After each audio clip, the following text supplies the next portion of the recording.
Estimados estudiantes de la Universidad José Vasconcelos, bienvenidos a la tercera videocápsula de la materia de matemáticas financieras, en la cual platicaremos sobre la amortización. Con amortización, aunque algunos autores la manejen como sinónimo de depreciación, con amortización nos referimos al análisis de la disminución de una deuda.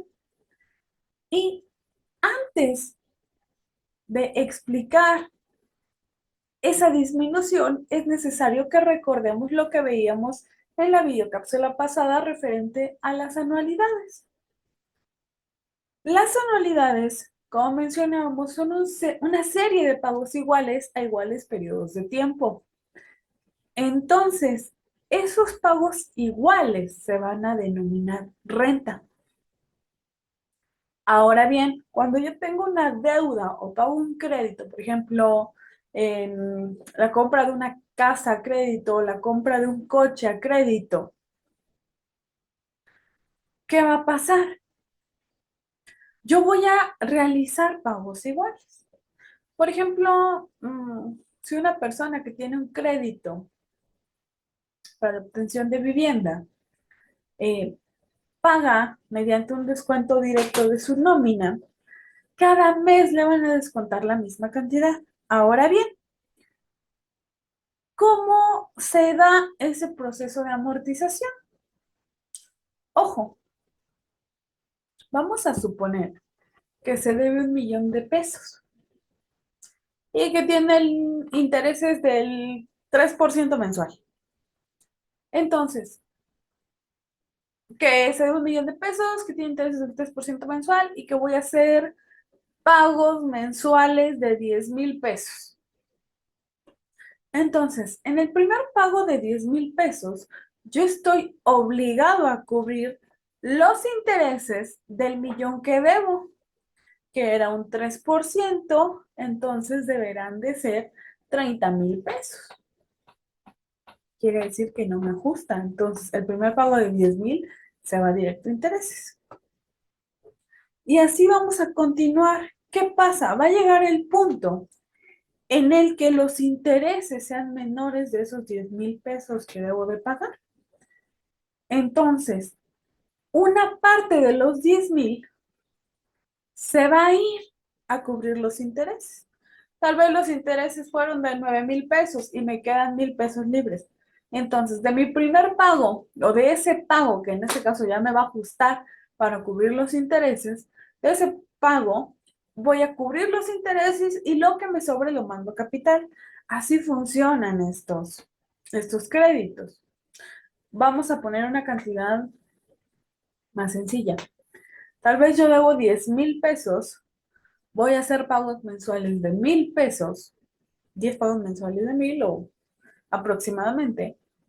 Debo 10,000, voy a hacer pagos mensuales de 1,000 pesos y tal vez tiene el 3% de intereses. Entonces, de esos 10,000 que debo, en el primer pago yo debo de pagar el 3% de intereses, que son 300 pesos. Entonces, de los primeros 1,000 pesos que voy a pagar, voy a mandar 300 a cubrir los intereses y 700 al capital. Entonces, mi capital para el siguiente pago ya no son 10,000 pesos, son 9,300, porque del primer pago, a pesar de que pagué 300 pesos de intereses, me sobraron 700 para mandarlo a capital. Entonces, conforme yo voy pagando y puedo ir mandando cantidades a mi capital, va a ir disminuyendo y por lo tanto el interés. Ahora bien, para el segundo mes, en el cual yo ya cubrí, recordemos que en el primer mes yo debo 10,000 pesos, 3% de intereses. En el primer pago, si yo pago 1,000 pesos, se va 300 pesos de intereses y 700 al capital. Quiere decir que el capital para el segundo pago ya no son 10,000, son 9,300. Ahora bien, para el segundo pago, yo ya no voy a pagar los intereses de los 10,000 que debía, sino que voy a pagar los intereses de los 9,300 que debo. Quiere decir que los intereses van a ir disminuyendo y la cantidad que se vaya a cubrir mi capital va a ir aumentando. ¿A qué nos referimos?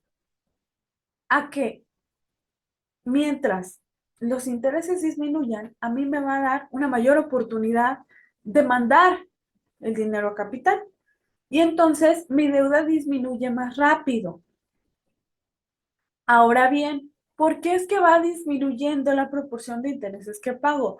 Recordemos que en matemáticas hemos hablado de variables dependientes e independientes. Generalmente la variable independiente era X y la variable dependiente es Y. Acá funciona similar. Los intereses que yo pague van a depender del capital que tenga. La variable independiente va a ser el capital y la variable dependiente va a ser el interés. Entonces, conforme yo pago, va disminuyendo mi capital y también tendría que ir disminuyendo el interés generado por ese capital. Por lo cual, cada que yo pago, cubro el interés, que siempre va a ir disminuyendo, y cubro una parte de mi capital.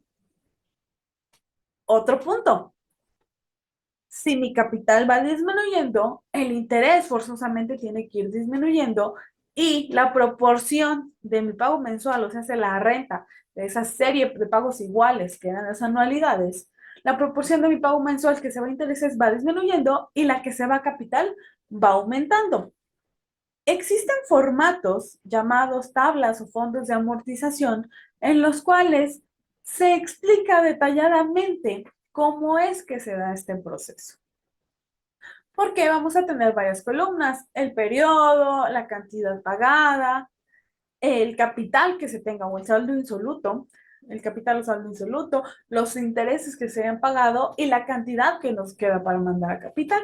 Entonces, por cada periodo en las tablas o fondos de amortización, se va especificando cuánto se mandó intereses, cuánto se mandó para amortizar el capital y cuál es el saldo que me queda. De tal manera que cuando yo termino de realizar mi tabla, el saldo que me quede deberá de ser igual a cero. Espero que el contenido de esta pequeña videocápsula les haya resultado interesante y también que sea de utilidad para la realización de sus actividades. Saludos.